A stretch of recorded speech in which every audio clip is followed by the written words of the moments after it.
The laughter hit Ivy Bellamy before the words did. She stood frozen behind the frosted glass partition of the 40th floor break room, a stack of quarterly reports pressed against her chest, listening to three voices she recognized instantly.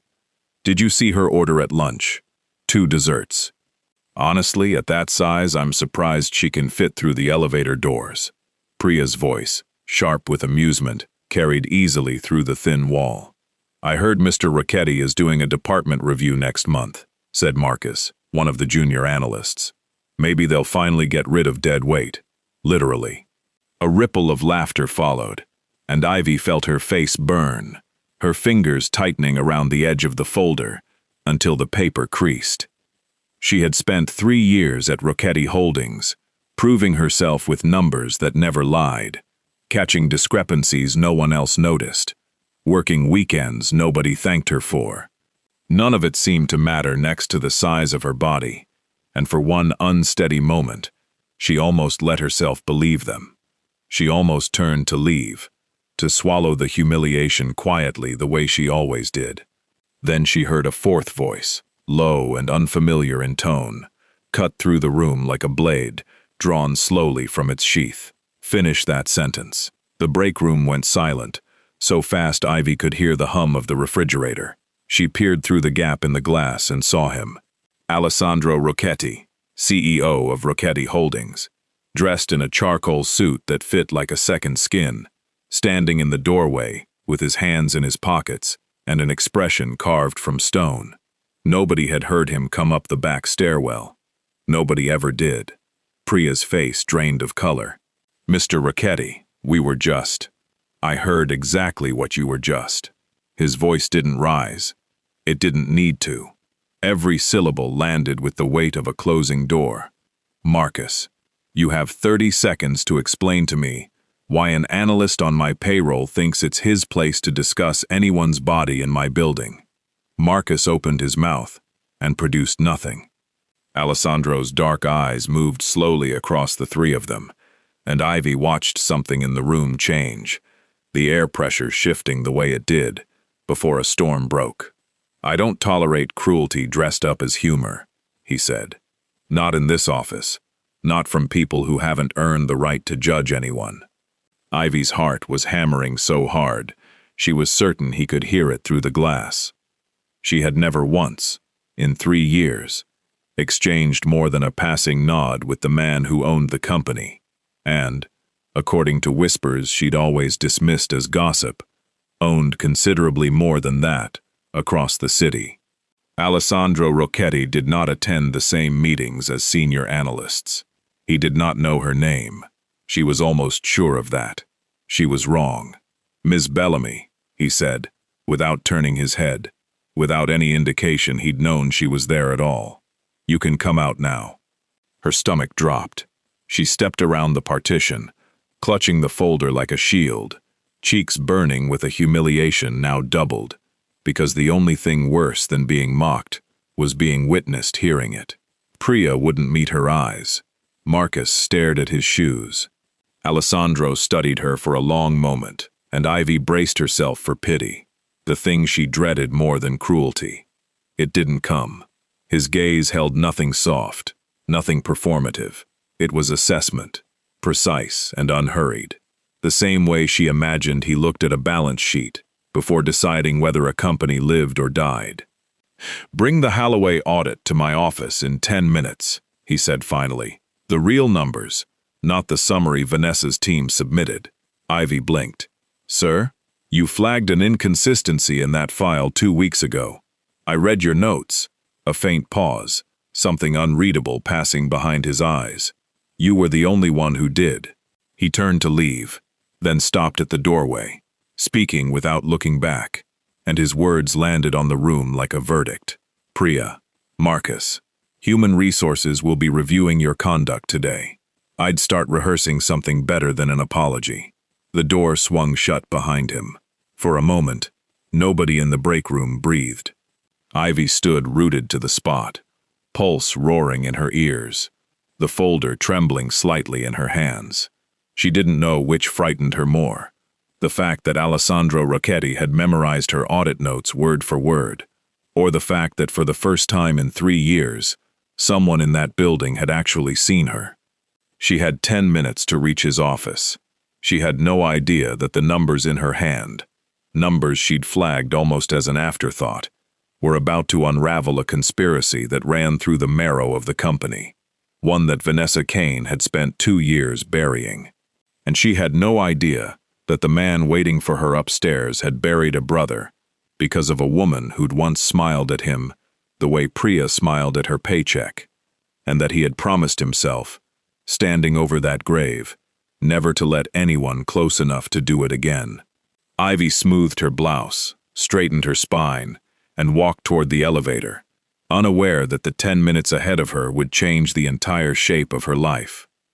The elevator to the executive floor felt longer than usual, each rising number on the display ticking by like a countdown to something Ivy couldn't name.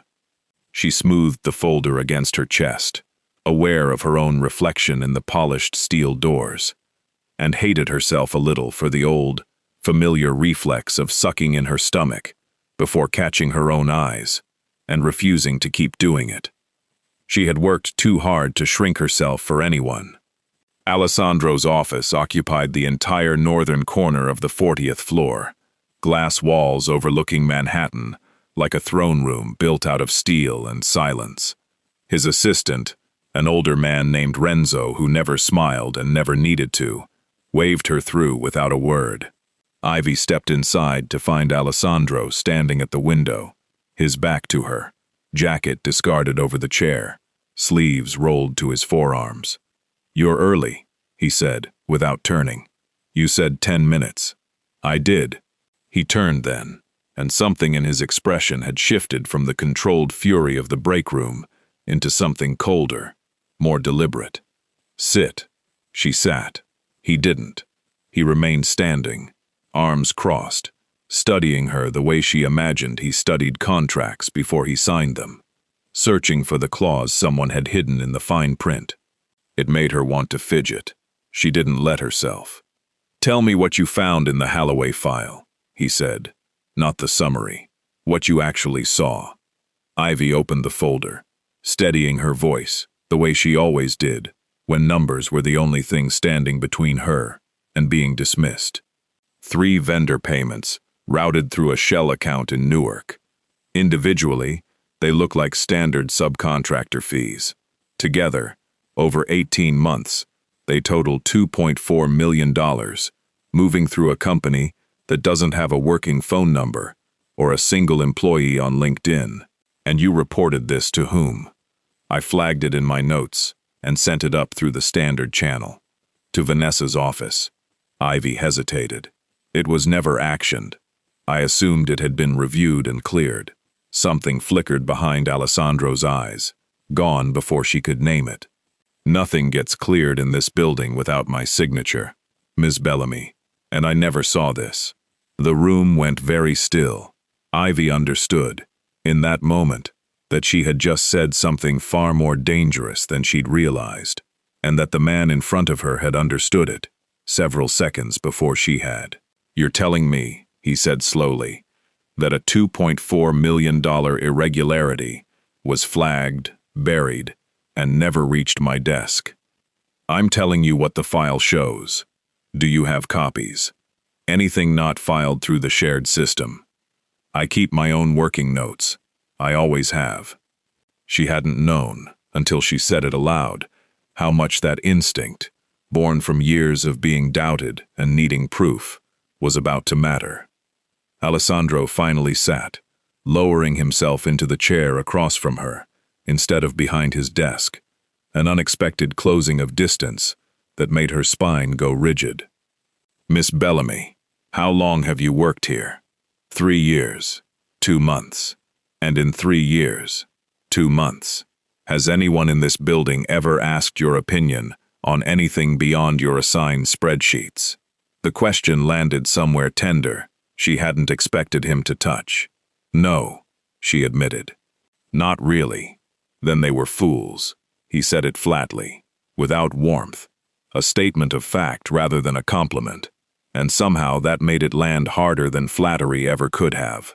I need those working notes. Tonight. And I need you to tell no one what we discussed in this room, including Vanessa. Especially Vanessa. Ivy's pulse ticked up. You think she's involved? I think, Alessandro said, choosing each word with the precision of a man diffusing something live. That you noticed a pattern nobody wanted noticed, and that whoever buried your notes did so on purpose. I intend to find out who. He rose, signaling the conversation's end, but paused before she reached the door. The people in that break room this morning. They will not touch you again. You have my word. A beat. But I need you to understand something else. If what you found is what I think it is, you have made yourself a target, whether you intended to or not. Be careful who you trust in this building, starting now. Ivy left his office with her heart hammering, for reasons that had nothing to do with humiliation anymore. 2 floors down, unseen by either of them, Vanessa Kane stood in a stairwell, with her phone pressed to her ear, her voice a razor-edged whisper. She's been in his office for 20 minutes, Vanessa said. The fat little analyst nobody ever looks at twice. I don't know what she gave him, but if it's the Holloway file, we have a problem. A pause, listening, her mouth curved into something that wasn't quite a smile. No, don't touch Rocchetti. Touch her, quietly, before she becomes something we can't clean up. She ended the call and stood a moment in the dark stairwell, already deciding exactly how. 3 days passed, and Ivy told herself the strange calm settling over the office was simply Alessandro's warning taking effect. Priya no longer looked at her when they crossed paths near the printers. Marcus had been reassigned to the Boston office, with a speed that suggested it hadn't been his choice. Nobody laughed at her in the break room anymore. But calm, she was learning, could be its own kind of warning sign. It started with small things. A file she needed for the Holloway cross-reference had vanished from the shared drive, replaced by a version with the shell account transactions quietly deleted. Her badge, which had always let her into the archive room on the 38th floor, suddenly required a supervisor override. When she asked IT about it, the ticket disappeared from the system within the hour, as if it had never been filed. She started keeping a written log of every small erasure, timestamps, and screenshots, saved to a personal drive nobody at Rocchetti Holdings knew existed. It felt paranoid, cataloging the disappearance of files like evidence, in a case that hadn't officially opened yet. But 3 years of being dismissed had taught her that proof only mattered if you had it before anyone thought to ask. She noticed things now she hadn't before. A coworker lingering too long near her desk, the elevator arriving already occupied by someone who avoided her eyes, the particular silence that fell over conversations when she walked into a room. She told herself it was exhaustion. Some small, sharpened part of her didn't believe it. She said nothing to anyone, except the one person Alessandro had told her to trust, with nothing else, which was, absurdly, himself. She found him in the archive room himself that evening, a place she hadn't expected the CEO of Rocchetti Holdings to set foot in. Sleeves rolled again, going through boxes of paper records with the unhurried focus of a man who didn't believe in delegating things that mattered. "You're not supposed to be down here without clearance," he said, without looking up. "Neither are you. You own the building." A faint, almost imperceptible curve touched the corner of his mouth, gone as quickly as it came. "Fair." She told him about the missing file, the revoked badge access, the vanished IT ticket. He listened without interrupting, and when she finished, he set down the box in his hands and looked at her with an intensity that made her want to step back and lean closer at the same time. "Someone is cleaning up faster than I expected," he said, "which means someone knows exactly how much you saw." He studied her a long moment. "I need the original paper trail, not digital, something they can't quietly delete. I might know where to find it." Ivy hesitated, then decided that hesitation had never once protected her from anything. The Newark Shell account filed incorporation paperwork through a registered agent. Physical filings like that usually leave a paper duplicate in county records before anything goes digital. If I'm right, there's a copy sitting in a courthouse basement that nobody's thought to erase because nobody remembers paper exists anymore. Alessandro looked at her the way he had that first morning in his office, assessment sharpening into something closer to respect. You've been doing this longer than 3 days. I've been quietly tracking that Shell account for 8 months, she admitted. Nobody would listen. I kept notes because numbers don't care whether people believe you. Something shifted in his expression, subtle but unmistakable, an armor plate sliding a fraction of an inch to the side. Tomorrow, early, I'll have a car ready. You're coming with me.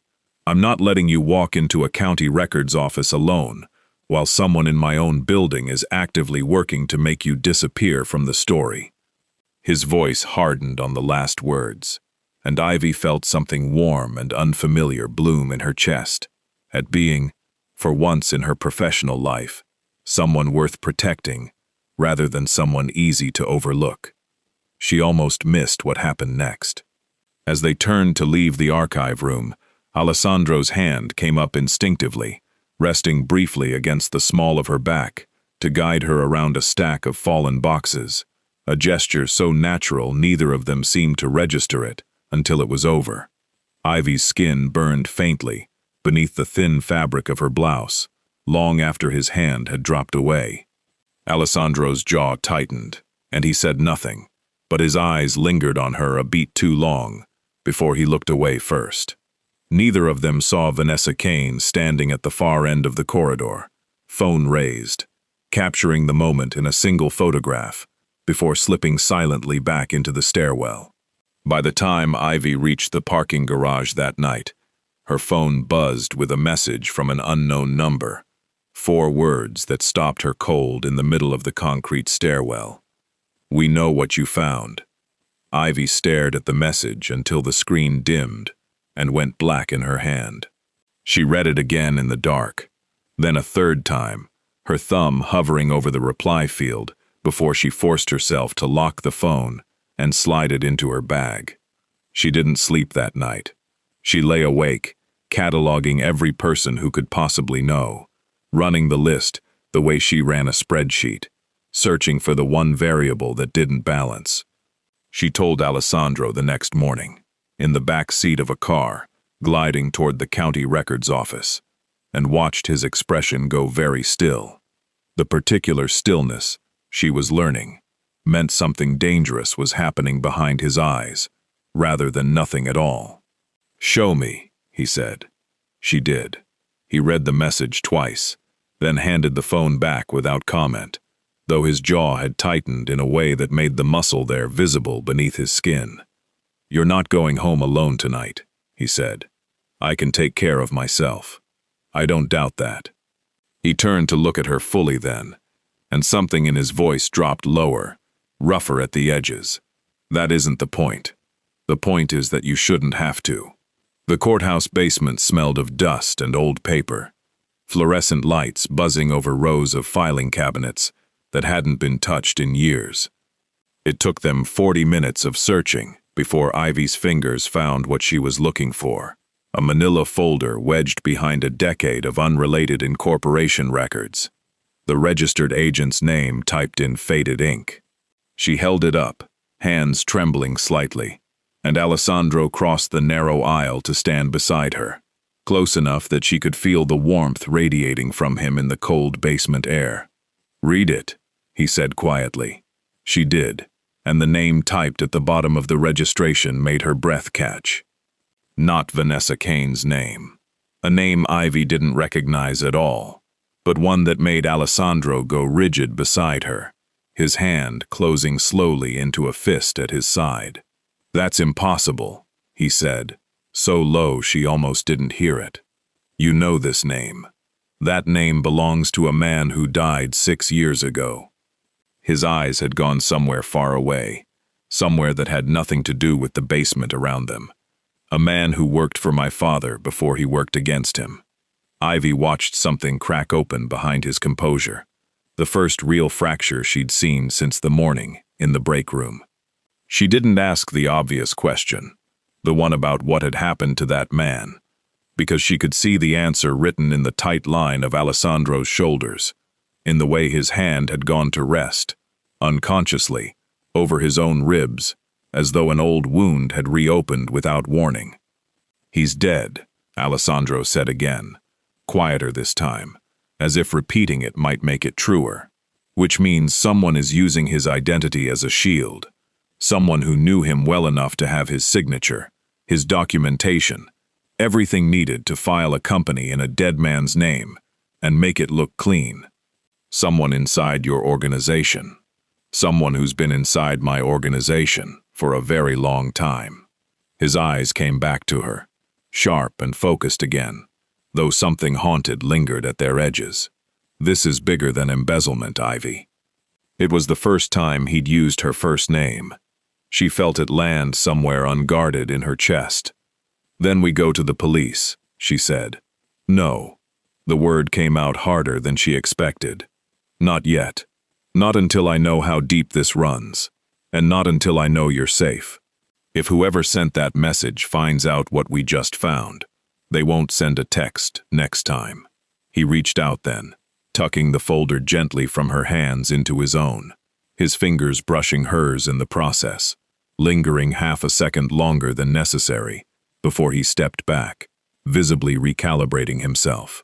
"I need to make a call. Wait here." He walked toward the stairwell, phone already at his ear, his voice dropping into rapid, low Italian that Ivy couldn't fully follow, though she caught the word familia twice, and something that sounded, unmistakably, like a threat. She didn't yet know that the call was to a man named Dominic, his closest and oldest lieutenant, the only person left alive who knew the full truth of what had happened to Alessandro's younger brother 5 years ago.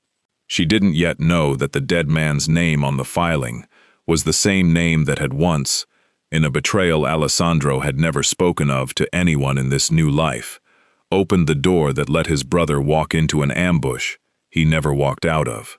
She only knew that the man across the room, powerful and untouchable to everyone else in the building, had just let her see, for one unguarded second, the shape of a wound he'd spent years learning to hide.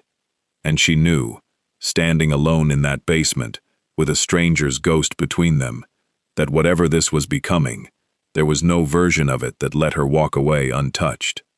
The call to strategy meetings started the following week, and with it came a version of Vanessa Kane that Ivy hadn't seen before. Warm, almost friendly, stopping by her desk with coffee and questions about her weekend. Ivy should have known better. She'd spent 3 years learning exactly how quickly kindness in that building could curdle into a weapon, and still, exhausted and starved for basic decency, she let herself believe it a little. It cost her everything by Thursday. The email arrived at 9 in the morning, sent from Ivy's own account to the entire finance division, though she had never written it and never sent it. It contained confidential salary data for 40 employees, a spreadsheet she recognized instantly as one she'd built months ago for an internal audit, never meant to leave her password-protected files. Attached beneath it, as though she had added it herself, was a message dripping with venom about several of her colleagues, including a comment about Priya's performance being, in her own supposed words, as inflated as her ego. By the time Ivy reached her desk, Renzo was already waiting, his expression carefully blank, in a way that told her everything before he opened his mouth. "Mr. Rocchetti needs to see you." The walk to his office felt like the longest of her life, whispers trailing her the entire way. The same people who had avoided her eyes in guilty silence, now openly staring, murmuring, judging all over again, this time with what looked, horribly, like justification. Alessandro stood behind his desk when she entered, and for the first time since the morning in the break room, his eyes held something that made her stomach drop. Not fury, doubt. "Explain this," he said, sliding a printed copy of the email across the desk. "I didn't send this." Her voice came out steadier than she felt. "I would never send this. It came from your account, your password, sent during hours you were logged in at your desk." His voice was flat, controlled, a man carefully keeping something dangerous behind a locked door. "IT confirms no external access, no breach." "Then IT is wrong, or someone had my password, because I did not write those words." She held his gaze, refusing to let it waver, refusing to let 3 years of being doubted collapse her spine now, of all moments. "You know me. You know what I found in that basement. Ask yourself, who benefits from discrediting me 2 weeks after that discovery?" Something flickered behind his eyes, the ghost of belief trying to surface, and for a moment she thought he might reach for it. Then his jaw tightened, and the wall came back down, colder this time, because she understood now what she hadn't fully understood before, that this was a man who had trusted a woman completely once, and had buried his brother for it. "I need to suspend your access pending review," he said, each word measured like a sentence being handed down. "Effective immediately. Alessandro." "Mr. Rocchetti," he corrected, and the formality landed like a slap. Ivy stood very still, feeling something old and familiar rise in her chest, the instinct to shrink, to apologize for existing too loudly, to make herself smaller so the room could breathe easier. She refused it. "I understand you have to protect the company," she said quietly. "I understand evidence looks damning, but I will not beg you to believe me, and I will not accept blame for something I didn't do, simply because it's convenient, for whoever did it." She straightened her shoulders. "When you're ready to actually investigate, instead of react, you know where to find me." She turned and walked out before he could respond, before the tremor building in her hands could reach her voice, past Renzo's carefully neutral face, past the open stairs of the finance floor, into the elevator where she finally allowed herself to breathe, one shaking exhale at a time. She didn't see Vanessa Kane watching from the executive corridor, arms crossed, satisfaction settling into the corners of her mouth, like something finally, perfectly clicking into place. What Ivy also didn't see was the small flash drive Vanessa had planted 3 weeks earlier in Ivy's desk drawer during a moment when the analyst had stepped away for coffee, a drive containing a script timed to send precisely that email, precisely that morning, from precisely that account. Vanessa had learned patience from men far more dangerous than anyone in this building suspected her of knowing. And patience, she had always believed, was simply cruelty, given enough time to ripen. But 3 floors below, in the mailroom archive nobody thought to check, a single security camera had captured someone slipping into Ivy's office 2 nights earlier at 11:42 p.m., a badge scanned under an administrative override code issued only to human resources leadership, a code that had no business unlocking a junior analyst's door at that hour, and a code that, if anyone bothered to check the log against a name instead of a number, belonged to exactly one person in the building. Ivy spent the next 2 days working from her apartment, laptop open on her kitchen table, the suspended badge in her wallet, like a physical weight she couldn't stop touching. She refused to let the silence from Rocchetti Holdings convince her she'd imagined her own competence. Instead, she did what she'd always done, when no one else believed her numbers. She kept working. She pulled every backup file she'd ever saved locally, every version of her password history, every login timestamp she could reconstruct from her own email confirmations. By the second night, she had built a timeline that showed something IT's official report had conveniently ignored. A 2-minute gap in her badge access logs on the night the email was scheduled to send. A gap that placed someone inside the finance floor without their access properly recorded at all. Her phone rang at 11 that night. Unknown number again. But this time when she answered, There was no message, only breathing, and then a woman's voice, low and deliberately disguised. "Stop digging, or the next thing that gets sent from your account won't be a spreadsheet." The line went dead. Ivy sat frozen at her kitchen table, phone still pressed to her ear, listening to nothing. For the first time since this began, real fear moved through her, cold and clarifying. She thought about calling Alessandro. She thought about the way he'd looked at her across his desk, doubt where trust should have been, and pride, stubborn and bruised, kept her thumb from dialing his number. She called Dominic instead, the name Alessandro had mentioned in passing, the lieutenant she'd seen once in the parking garage and never formally met. She didn't fully understand why she trusted the instinct. She simply did. Dominic arrived at her apartment within 40 minutes, a broad, quiet man with old scars along his knuckles and eyes that missed nothing. He listened to the recording of the silent call, examined the timeline she'd built, and asked, almost in passing, how she'd managed to pull the badge logs remotely while suspended. Ivy admitted a former colleague from IT, a man named Josh who'd always been kind to her and owed her a favor, had walked her through the access on a video call the night before. Dominic made a note of the name and said very little more, before making a call of his own, speaking in the same clipped Italian she'd heard from Alessandro in the courthouse basement. 20 minutes later, Alessandro himself was standing in her doorway, and every carefully rebuilt wall on his face collapsed the instant he saw her. His eyes moved briefly to the laptop still open on the table, the video call window still visible, with Josh's name across the top, and something flickered across his expression, quick and involuntary, gone almost before Ivy registered it. He said nothing about it. He didn't have to. The tightness in his jaw when he finally looked away from the screen told her everything his voice hadn't. "Are you hurt?" he said. Not a question, so much as a demand for reassurance, his eyes moving over her with an intensity that made her chest ache. "I'm fine," someone called, threatened me. Her voice wavered despite her best effort, and she hated it. Hated needing anyone. Hated how relieved she felt seeing him standing there anyway.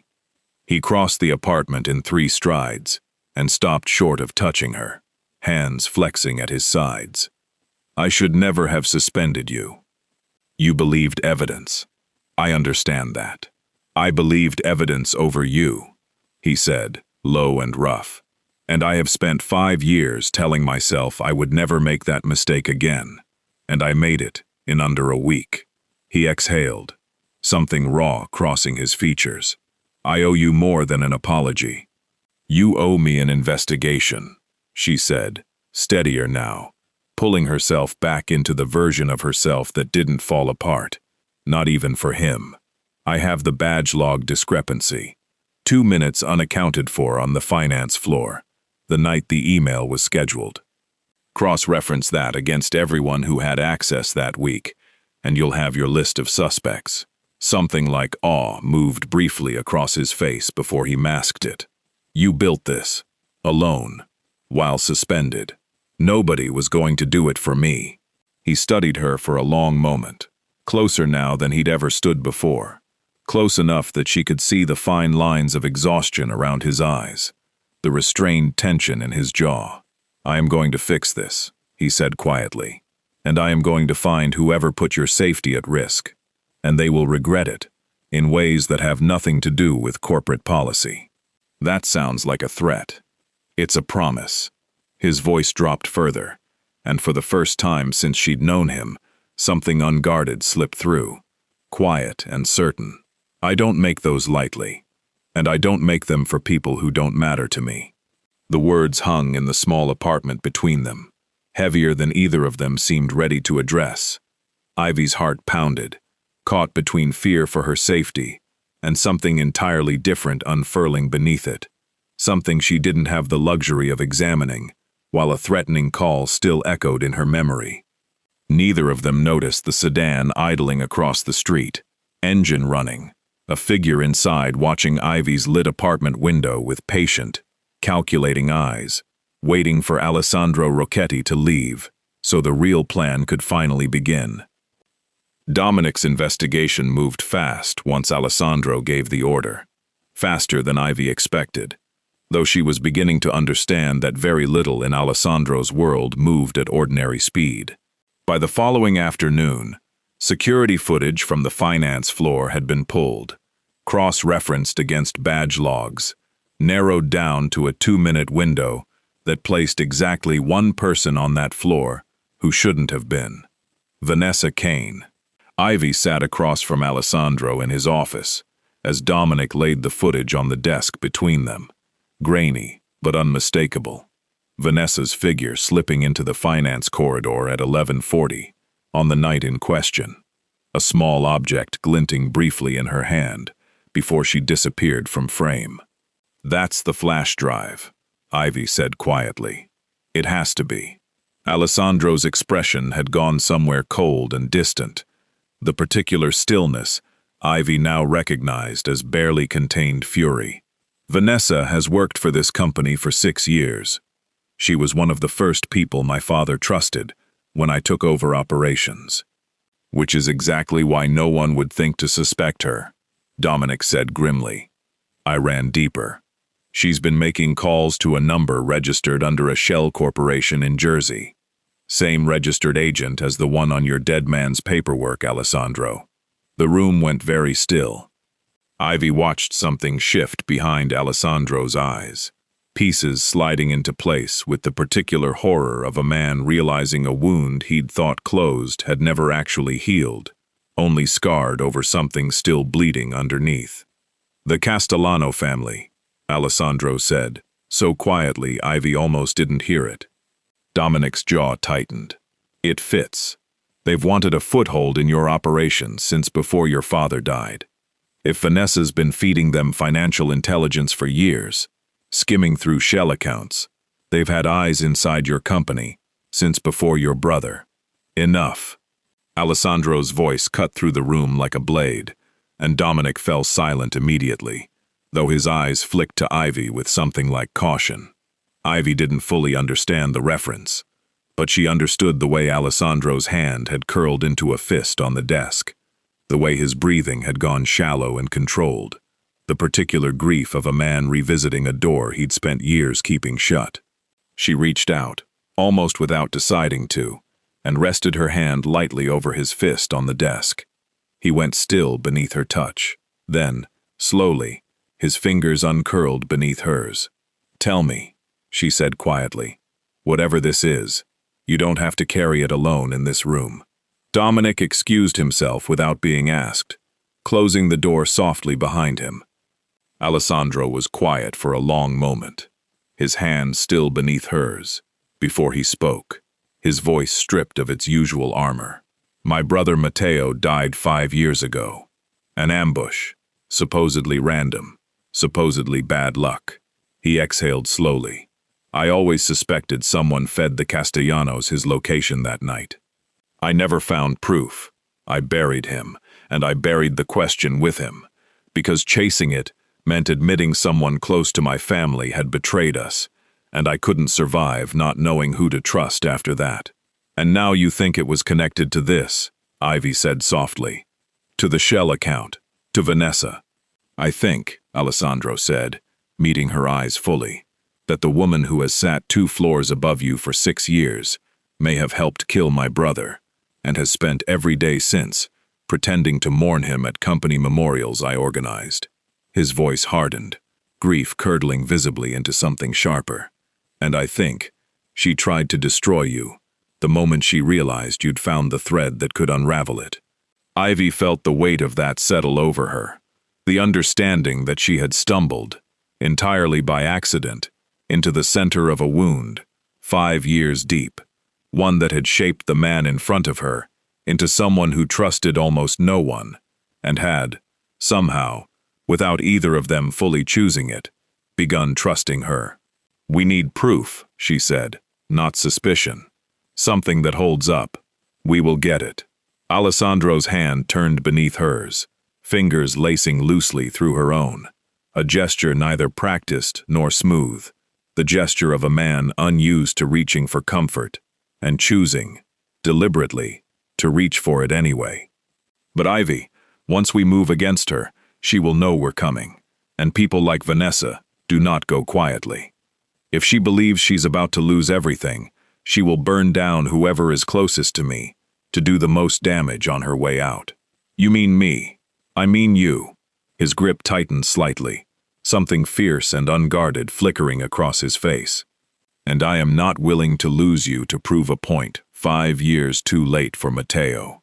Neither of them heard the soft click of the office door not fully latching, nor saw Renzo's carefully blank face retreating down the corridor, phone already in hand, dialing a number Alessandro had never once suspected belonged to anyone but his most loyal assistant.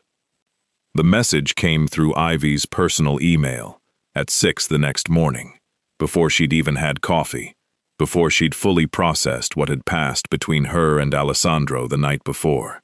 It contained a single attachment, a photograph of her elderly mother leaving her apartment building in Queens, time-stamped less than an hour earlier, with a caption underneath that made Ivy's blood run cold. Come alone, to the old Holloway warehouse on Pier 19, by 8 tonight, or the next photo will be somewhere far less pleasant. Tell Rocchetti and find out how fast I can prove it. Ivy read it 3 times before her hands stopped shaking enough to type.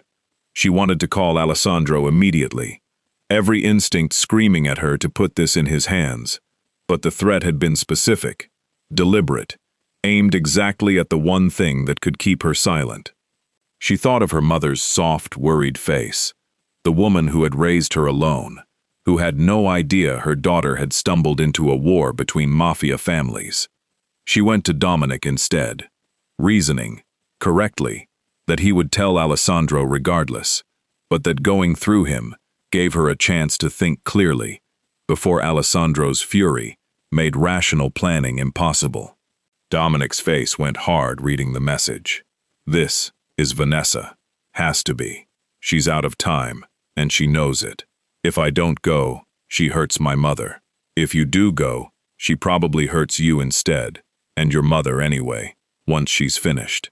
Dominic exhaled sharply. We tell Alessandro. Now. Sandro's reaction, when Dominic relayed it 20 minutes later, was not the explosion Ivy expected. It was worse, a controlled, glacial calm that frightened her more than shouting would have. We go, he said simply, but not the way she wants. By 7 that evening, a plan had assembled itself with the terrifying efficiency of men who had done this before. Men who had spent years preparing for exactly this kind of confrontation, even while praying it would never come. Ivy's mother was quietly relocated to a secured property Ivy hadn't known Alessandro owned, under protection she hadn't asked for, and couldn't have refused if she'd tried. Ivy herself would walk into the warehouse wearing a wire. Alessandro and Dominic positioned outside, with a team of men whose loyalty, Alessandro assured her grimly, had been personally vetted that afternoon. Everyone except Renzo, Dominic had said quietly, an odd note in his voice that Ivy hadn't fully understood until they arrived at the warehouse, and Renzo wasn't among the men stationed outside. Where is he? Alessandro asked, scanning the perimeter with tight, controlled movements. Dominic's jaw tightened. I called him this morning to loop him in on the plan. Standard protocol. He said he'd meet us here. A pause, heavy with dawning horror. He never showed. The realization hit Alessandro's face like a physical blow. The office door. 2 nights ago. He must have heard everything. His voice had gone dangerously quiet. He's been feeding information to Vanessa, my own assistant. There was no time to process the betrayal fully, because at that moment, the warehouse doors ground open, and Vanessa Kane stepped into the floodlit entrance, Renzo standing just behind her shoulder, his expression carefully blank, a gun held loosely but competently in his hand. I did wonder how long it would take you to notice, Vanessa said, her voice carrying easily across the concrete expanse, honeyed and cold at once. Renzo's been very useful, 5 years of loyal service, and nobody ever thinks to suspect the assistant who brings the coffee. Ivy felt the wire against her skin, felt Alessandro's tense stillness beside her, radiating a fury so controlled it was almost worse than violence. "You helped kill my brother," Alessandro said, each word dropped like a stone into still water. "Your brother," Vanessa said, almost gently, "got too close to something that wasn't his to find. Exactly like your little analyst here." "The Castellanos pay very well for information, Alessandro. Better than your father ever did for loyalty." Her eyes slid to Ivy, and something vicious crept into her smile. "And now she's found enough to bury all of us. Which means, unfortunately for her, she doesn't get to walk out of this warehouse." Renzo raised the gun, and for one suspended, terrible second, Ivy watched Alessandro move to step between them, watched the entire careful plan threaten to shatter into chaos, and understood with sudden, sickening clarity that whatever happened in the next few seconds, someone in this warehouse was not walking out unharmed. The gunshot that followed didn't come from Renzo's weapon. The shot came from the shadows above the warehouse catwalk, and Renzo's gun clattered from his fingers as he crumpled, clutching his shoulder, a sharp cry tearing out of him before he collapsed against a stack of crates. Dominic dropped from the catwalk stairs, a moment later, weapon still raised, expression carved from granite. "I told you I vetted everyone outside," Dominic said grimly, kicking Renzo's gun out of reach. "I didn't say I trusted him not to try something stupid." Vanessa's composure cracked for the first time, her eyes darting toward the warehouse exits, now blocked by Alessandro's men, the careful architecture of her plan collapsing in real time. Ivy felt Alessandro's hand close briefly around her wrist. A silent question, "Are you all right?" answered with a small, steady nod before he stepped forward, putting himself fully between Ivy and Vanessa. "It's over," he said. "The Castellanos won't protect you once they realize you've been exposed." "And you have been exposed, Vanessa. Every transaction, every shell account, every call to that Jersey number. Dominic has copies in 3 separate locations that release automatically if anything happens to any of us tonight. You're bluffing." "I don't bluff." His voice held no theatrics, only a terrible, quiet certainty that made Vanessa's confidence visibly waver. "You spent 5 years thinking you were smarter than everyone watching you. You forgot the one thing my father taught me before he died. The people you underestimate are the ones who bury you."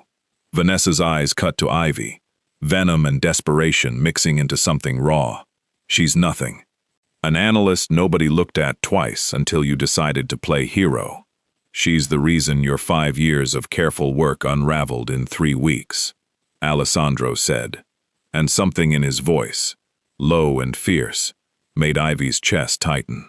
"She found what your entire network of paid loyalty missed. And unlike everyone you bought, she never once asked me for anything in return." For a moment, nobody moved. Then Vanessa's hand slid toward her jacket, fast, and Dominic's weapon swung up half a second ahead of hers, a warning shot cracking off the concrete floor inches from her feet, freezing her mid-motion. "Don't," Alessandro said, quiet and absolute. "You don't get the dignity of dying a martyr tonight. You get to answer for what you did to my brother in a room full of people who will make sure everyone in this city knows exactly what you are." Police sirens rose faintly in the distance, time to arrive after the confrontation ended, but before anyone could disappear. Vanessa's face went white. No escape, no rescue, no version of this ending in her favor. It was Ivy who spoke next, stepping forward, despite Alessandro's instinctive hand at her back, trying to hold her still. "You spent 2 years mocking me for taking up space in that building," she said, her voice steady, despite the tremor she could still feel in her hands. "You built an entire plan around the assumption that nobody would ever believe a curvy analyst over the elegant HR director everyone admired." She held Vanessa's furious gaze without flinching. "I hope it was worth it." The police swept in minutes later, and Vanessa Kane was led out in handcuffs, spitting threats that dissolved into nothing against the cold efficiency of the officers dragging her toward the waiting cars. Renzo was taken separately, already negotiating for leniency in exchange for testimony that would, over the following weeks, expose the full depth of the Castellano infiltration. Alessandro found Ivy standing alone near the warehouse entrance afterward, staring out at the dark water beyond the pier, the adrenaline finally beginning to drain from her limbs, leaving something shaky and raw in its place. He came to stand beside her, close enough that his shoulder brushed hers, and neither of them moved away. "You could have died tonight," he said quietly, "because of something you found by accident, doing your job better than anyone asked you to. But I didn't die." She turned to face him. "And neither did you. That has to count for something. It counts for everything."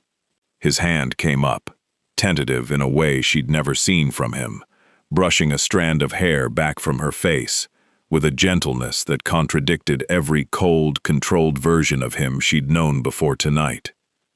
"I have spent 5 years telling myself that letting anyone matter this much was a weakness I couldn't survive twice. Watching Vanessa raise that gun tonight, all I could think about was every version of the future where I lose you the way I lost him. Alessandro, I don't want to survive without finding out what this is," he said, low and unguarded, the words costing him something visible in the tightness of his jaw. "What we are. I've spent 5 years mistaking control for safety. I don't want control with you, Ivy. I want to know if you'll let me try something I haven't let myself want since Matteo died." Ivy felt the whole warehouse, the sirens, the exhaustion, narrow down to the small space between them, his hand still resting against her cheek, waiting. "Yes," she said simply. "I'll let you try."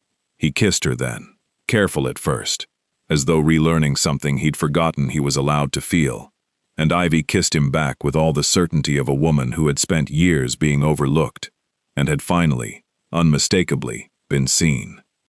The company town hall was scheduled for the following Friday, and by then, the story of what had happened at Pier 19 had already spread through Rocchetti Holdings in fragments, whispered in elevators, half understood, wildly exaggerated in places. Alessandro chose not to let rumor finish the telling. He stood at the front of the largest conference room the 40th floor possessed. Every department gathered, and did something none of them had ever seen him do. He told the truth completely, without omission, without protecting his own image in the process. He spoke of Vanessa Kane's arrest, of the shell accounts, of Renzo's betrayal, and then, his voice steadying with quiet deliberation, he spoke of Ivy.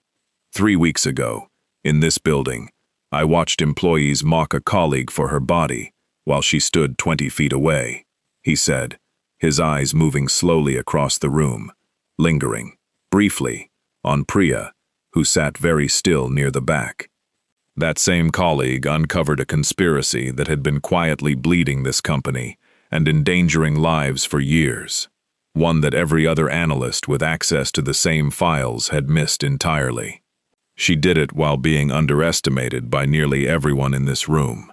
He paused, and Ivy, seated near the front, felt every eye shift toward her, felt the old instinct to shrink rise, and, for the first time, watched herself refuse it entirely.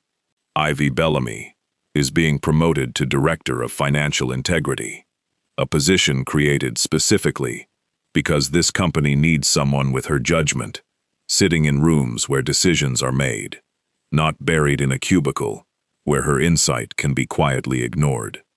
His gaze swept the room once more, final and absolute. "I would also like it on record that cruelty disguised as humor will end someone's career here immediately, regardless of tenure, regardless of relationships, regardless of anything, except the fact that it has no place in a company I run." The applause that followed felt strange to Ivy, uneven and unfamiliar, but underneath it, she caught Priya's eyes for just a moment, something like genuine shame passing over the woman's face before she looked away. Months passed differently after that. Ivy settled into her new role, with the same quiet precision she'd always brought to spreadsheets nobody used to read. Except now people read them. Now people asked her opinion in meetings that mattered. Now the building that had once made her feel invisible had become a place where her name carried weight she'd earned twice over. Alessandro changed too, slowly, the way ice thaws rather than shatters. He learned to sit beside her without needing to control the room around them. He learned to ask rather than decide, to share the weight of decisions instead of carrying them alone into silence. Dominic once remarked, dryly, over dinner at Alessandro's apartment, that he hadn't seen his old friend laugh this often since before Matteo died, and Alessandro hadn't denied it, only reached for Ivy's hand beneath the table, with the ease of a man who no longer flinched from wanting something.